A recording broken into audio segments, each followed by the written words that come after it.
Oke, baik. Eh, di sesi ini saya akan coba membahas mengenai query design ya. Sebelumnya saya sudah bahas mengenai query wizard. Nah, query design ini dibagi menjadi 6.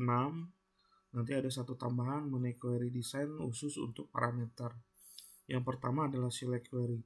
Select query ini adalah fungsinya sendiri digunakan untuk memanggil data dari sejumlah tabel atau menampilkan field-field tertentu yang berasal dari beberapa tabel.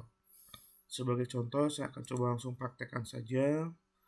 Misalkan saya buka database sesi 3 nama kelas.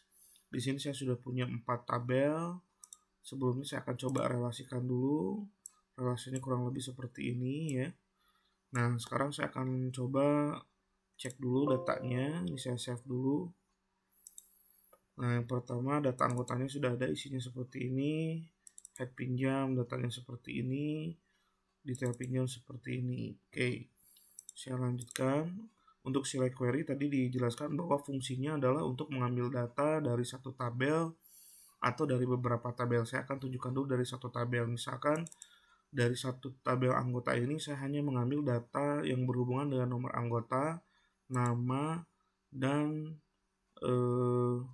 jenis kelaminnya misalkan.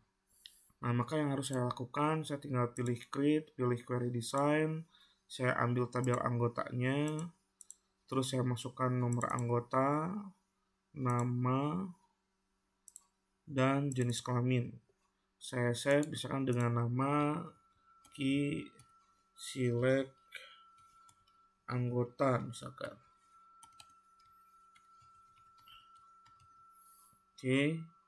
Nah, kalau disimpan, kita tinggal jalankan dengan klik 2 kali select query-nya. Ini nanti akan muncul bahwa isinya adalah seperti yang kita buat sebelumnya, bahwa yang diambil hanya nomor anggota, nama, dan jenis kelamin. Nah, selanjutnya saya akan coba tunjukkan ke Anda bagaimana mengambil atau membuat select query yang melibatkan lebih dari satu tabel. Misalkan sebagai contoh, saya akan mengambil 2 tabel yang saling berhubungan adalah head pinjam dengan anggota. Langkahnya sama seperti yang tadi. Anda pilih create, pilih query design, Anda pilih anggotanya, terus Anda pilih head pinjam. Nah, seperti ini. Misalkan saya ingin memasukkan nomor pinjam, terus saya masukkan nomor anggota, saya masukkan tanggal pinjamnya, kelebihan ya. Terus saya masukkan nama, kelas, dan tempat lahir misalkan. Nah, ketika kita akan jalankan, kita save dulu. Misalkan saya beri nama key head pinjam. Nah, setelah disimpan, kalau ketika dijalankan, maka yang muncul datanya seperti ini. Ini yang anggota, yang key head pinjamnya munculnya data seperti ini. Anda bisa lihat bahwa data yang muncul adalah data yang saling berhubungan antara 2 tabel, di mana untuk data nomor pinjam 1 dipinjam oleh nomor anggotanya 001 bernama Riri Nuria. Nah, di query ini sebenarnya fungsinya dia hanya mengambil data sehingga kita tidak memungkinkan untuk menginput. Tapi ketika kita rubah datanya di dalam tabel, maka secara otomatis query-nya ikut berubah. Misalkan sebagai contoh gini. Misalkan tadi kita sudah ngambil dari head pinjam yang berhubungan dengan anggota. Karena ini sudah saling berhubungan, cukup kita delete di salah satu tabelnya. Ingat konsep enforced referential integrity bahwa ada yang namanya istilahnya cascade delete related record. Dimana kalau recordnya sudah dihubungkan antara head pinjam dengan tabel anggota, ketika salah satunya saya hapus, maka data yang lain juga akan ikut terhapus. Misalkan di sini saya hapus transaksi nomor 5 untuk nomor anggota 015. Maka ketika ini saya jalankan query-nya, maka secara otomatis di head pinjam 015 juga terhapus bersama dengan data anggotanya karena sudah saling berhubungan gitu. Nah, itu pun termasuk untuk mengupdate data. Misalkan di head pinjamnya saya masukkan data baru dengan nomor pinjam 0006 misalkan. Terus nomor anggotanya saya isikan 004. Petugasnya misalnya saya isikan Bernie gitu. Nah, ketika ini saya close, maka secara otomatis di query head pinjam juga akan terupdate dengan data yang saya baru masukkan. Karena pada dasarnya query hanya mengambil data dari tabel. Nah, itu seperti itu fungsi dari select query. Oke, selanjutnya adalah cross tab query. Seperti halnya dengan cross tab query wizard, pada dasarnya prinsipnya sama, hanya membedakan cara membuatnya. Di mana cross tab query wizard di sesi sebelumnya adalah menggunakan wizard, cukup kita tekan tombol next, kita tentukan mana yang jadi kolomnya, mana yang jadi barisnya, terus kita tentukan value-nya, maka langsung jadi. Nah, di cross tab query ada 3 hal yang perlu Anda pahami. Bahwa dalam cross tab query ini fungsinya adalah untuk merangkum data menurut kolom dan baris. Maka Anda harus memahami bahwa dalam cross tab query ini ada yang namanya column heading, ada yang namanya row heading, dan ada yang namanya value. Misalkan sebagai contoh, saya ambil data dari anggota.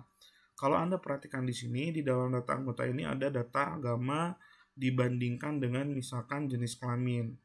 Nah, atau misalkan data agama dibandingkan dengan kotanya.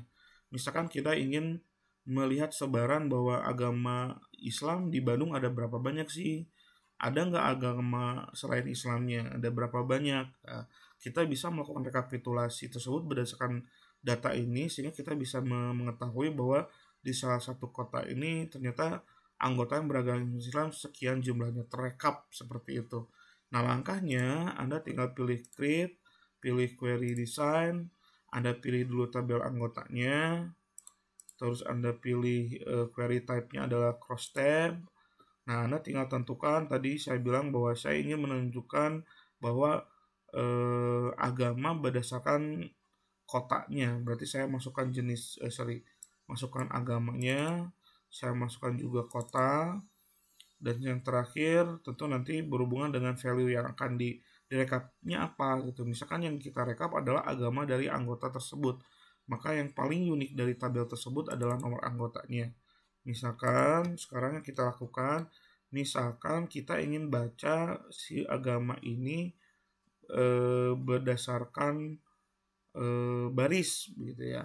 Maka si agama ini kita tentukan konsepnya sebagai row heading, sedangkan kotanya sebagai kolom heading.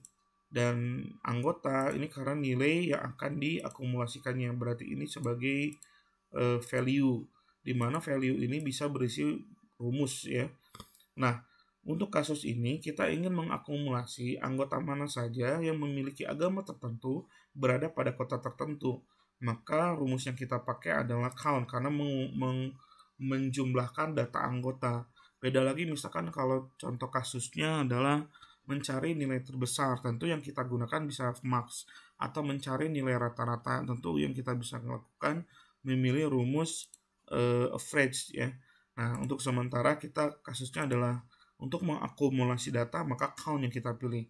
Nah, terus selanjutnya kita save, misalnya kita beri nama cross tab agama gitu ya. Ketika ini saya klik, oke, maka datanya tersimpan. Nah, ini kita tinggal jalankan. Maka yang muncul seperti ini, bahwa agama dibaca secara baris. Berarti kita bacanya dari kiri ke kanan. Bahwa di Bandung ada 5, sedangkan di Cimahi ada 1, maka total ada 6 orang. Terus untuk Islam di Bandung sendiri ada 5, sedangkan untuk Katolik di Bandung ada 2, dan di Cimahi ada 2, sehingga total adalah 4. Kalau kita jumlahkan, maka 5 plus 1 adalah 6, 6 tambah 5 adalah 11, 11 tambah 4 adalah 15. Kita bandingkan dengan data anggotanya, kalau Anda hitung keseluruhannya, dia menunjukkan yang namanya 15. Berarti dengan kata lain, cross tab query ini adalah melakukan rekapitulasi dari data yang sudah tersimpan dari tabel anggotanya. Misalkan tadi kita tentukan agama sebagai row heading. Nah, saya pengen agama ini dibacanya dari sini, dari atas ke bawah. Maka Anda tinggal rubah aja agama sebagai column heading, sedangkan kota sebagai row heading. Caranya tinggal di design view saja. Anda tinggal rubah agamanya, dirubah jadi column heading, sedangkan kota diganti jadi row heading. Ketika ini saya run, saya jalankan, maka akan berubah formatnya. Untuk di kota Bandung, maka terdiri dari 5 orang Hindu, 5 orang Islam, dan 2 orang Katolik. Kalau dijumlahkan berarti total ada 12 orang. Sedangkan di Cimahi ternyata cuma ada 1 Hindu dan 2 orang Katolik. Maka kalau dijumlah ada 3 orang. Maka dengan kata lain 12 ditambah 3 total adalah 15. Seperti halnya yang seperti disimpan di dalam tabel anggota ada 15 data. Nah, itu seperti itu untuk cross tab query. Kesimpulannya, cross tab query ini memungkinkan Anda untuk membuat rekapitulasi data berdasarkan data tertentu. Baik, kita lanjutkan.